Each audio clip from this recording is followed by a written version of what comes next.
नमस्कार जय Jagannath welcome to my YouTube shorts and welcome to Digha sea beach. तो वर्तमान आमे पहुंची दीघा रे। आपण माने जानिछंती दीघा कोन पई फेमस कोन पई ना। दीघा होची प्राकृतिक सौंदर्यर एक बेलाभूमि जोठी की सूर्योदय और सूर्यास्त समय दृश्य खूब नियारा थाए। लाइफ रे ना जिते भी छोट खुशी आसू ताको आपण माने एंजॉय करा पे चेष्टा करंतु कोन पई ना आसंता काली जते आसी जाय ना आज अतीत हो जाय सेमती आपण माने जानि परिबेनी आपण केतेले अतीत पलटि जिवे सेमती सब बेले अतीत ही बहुत भल लागे समस्त को भल लागे किंतु आपण माने जानि पारुनांती जे वर्तमान रो खुशीटा ही सब बेले बेस्ट थाए आ वर्तमान जते बीती जाए अतीतटा बहुत भल लागे। आपण माने देखि परतुबे वर्तमान जो दृश्य सेटा होची दीपर रो पाखापाखि 2टा कि 2.5टा समय रो व्यू जेतेबे आपण देखिबे सकाळू किंबा संध्या समय आपण माने भाबी परिबेनी से सुंदर दृश्य केमती थिबो। दीघार से सुंदर दृश्य सहित माड़ी आस्था ढेउ आपण माने जानिछंती मु से सुंदर दृश्य को बहुत एंजॉय करली। एंजॉय कर साला परे मु ढेउ पटको पळे आसिली आ ढेउ देखि कि मु बहुत ही मजा मस्ती करू थाए एमती ही दौड़ू थाए मु जानिनी बट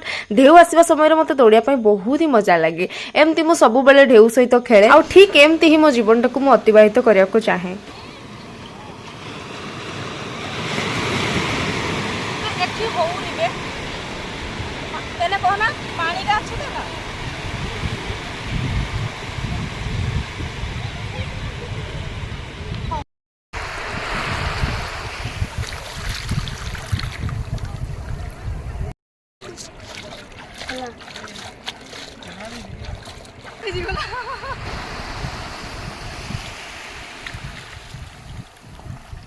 तो चलते आज शॉर्ट्स को ये एंड करिया पुणी थे देखा गोटे न्यू शॉर्ट्स रे। जदि आपको वीडियोटी भल लगी गोटे लाइक शेयर सहित सब्सक्राइब करके बेल आइकन टी निहाती प्रेस करदे। जदि आपण माने यार फुल ब्लॉग देखिया चाहते शॉर्ट्स रे लिंक अच्छी आप लिंक क्लिक करके देखि पारिबे। So see you again in a new YouTube shorts. Bye bye.